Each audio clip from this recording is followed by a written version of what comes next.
On October 3rd, 1990, Communist East Germany officially dissolved and became part of the Federal Republic of Germany. It was the climax of a turbulent year of unprecedented change, ushered in by the fall of the Berlin Wall in November 1989. Now, for the past 35 years, Germans have, in many ways, become reacquainted with each other. Overcoming decades of division has been a mammoth task, guided by only 5 different chancellors.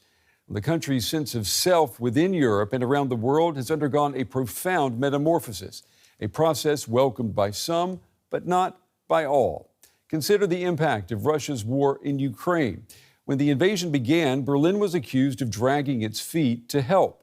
3 years later, many Germans say they do not support sending military aid and weapons to Kyiv, yet Germany is now Ukraine's most important supplier of aid and money after the United States. Some say Germany today is a schizophrenic, evolving power, sometimes willing to lead, sometimes preferring to follow. I want you to take a listen to what the current German Chancellor, Friedrich Merz, said today as he led the ceremony marking 35 years since East and West became one Germany. We must learn to defend ourselves again. The world's centers of power are shifting to an extent that we have not seen since the end of the Cold War. An axis of autocratic states that is challenging the liberal order around the world is challenging Western democracies. We must therefore regain the ability to defend our freedom. Well, I'm joined now by Jackson James. He has closely followed Germany's evolution since reunification 35 years ago. He has known the chancellors and the U.S. presidents in the halls of power on both sides of the Atlantic. He's a resident senior fellow at the German Marshall Fund and president emeritus of the American Institute for Contemporary German Studies at Johns Hopkins University in Washington, D.C. Jack, it's good to have you back on the show. Tell us, from where you are sitting on your side of the Atlantic, what does Germany look like today? One of the most important countries in Europe. And I think that to some extent that was demonstrated when the chancellor was in Washington with President Trump. But I think in general, the question mark is going to be what leadership roles the Germans will choose to play, not only in putting together their own country 35 years after unification, but also putting Europe together. Perhaps unknowingly, U.S. President Donald Trump has divided Germany's post-1989 history into the years before and the years after Chancellor Merkel's decision to open the borders back in 2015. Has that impacted the way America sees Germany? I think that's the way Trump sees Germany. I'm thinking Germany is a multifaceted image in the United States, always has been. But I think that basically the questions that are coming up now is what Europe is going to be able to do confronting a United States which is going through its own version of what they call in German a Zeitenwende. Mm-hmm. And I think that's going to be the major question that many Americans will raise on both sides of the political fence as to what we can do to expect or to fulfill the expectations that we have of Germany and in Germany as the main leader in Europe today. Today, the French President Emmanuel Macron, he became the first foreign leader to address Germany's official Unity Day celebration in many years. I want you to take a listen to part of what he said. If we show the same audacity and determination as those who 35 years ago tore down walls, then it's up to us to act. And what we must envision for the century to come is a Europe of power. This ultimately is what we had forbidden ourselves to even imagine for so many decades. So, Jack, you've got Macron there basically holding up a mirror to Germany, more so perhaps than to his own country. Germany is still seen, despite the Zeitenwende or this inflection point, as the reluctant superpower of Europe. Are events such as the war in Ukraine and the Trump presidency, are they dragging a kicking and screaming Germany to its leadership role?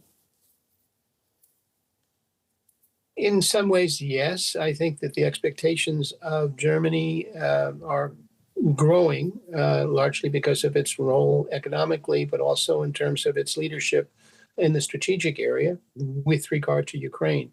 So I think that to some extent, the real question is not that Friedrich Merz, as chancellor, has recognized that, but also making sure that the country at large is going to accept that role.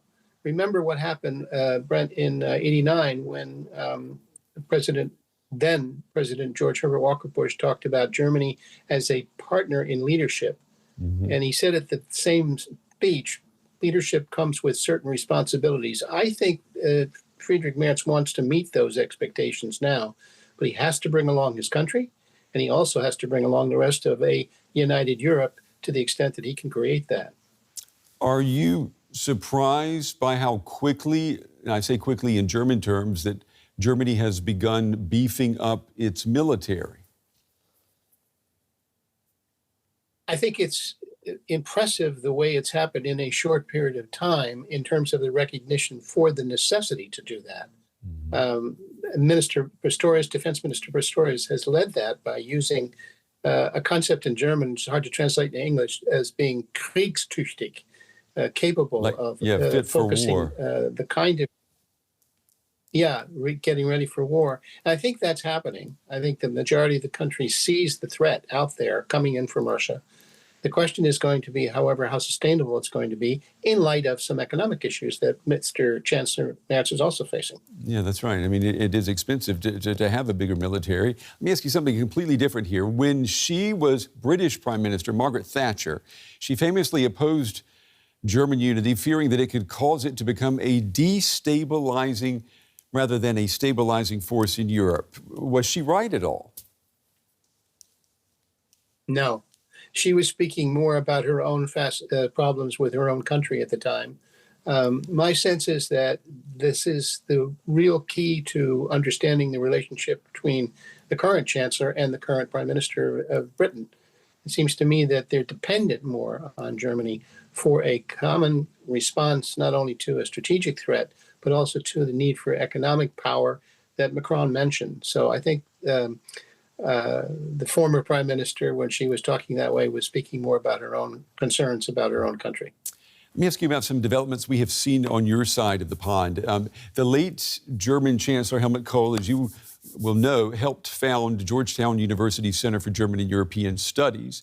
It is now known as the Center for European Studies. And the Bosch Foundation, based here in Germany, recently ended its fellowship program, which was designed to bring Americans to Germany, citing more important needs elsewhere in the world.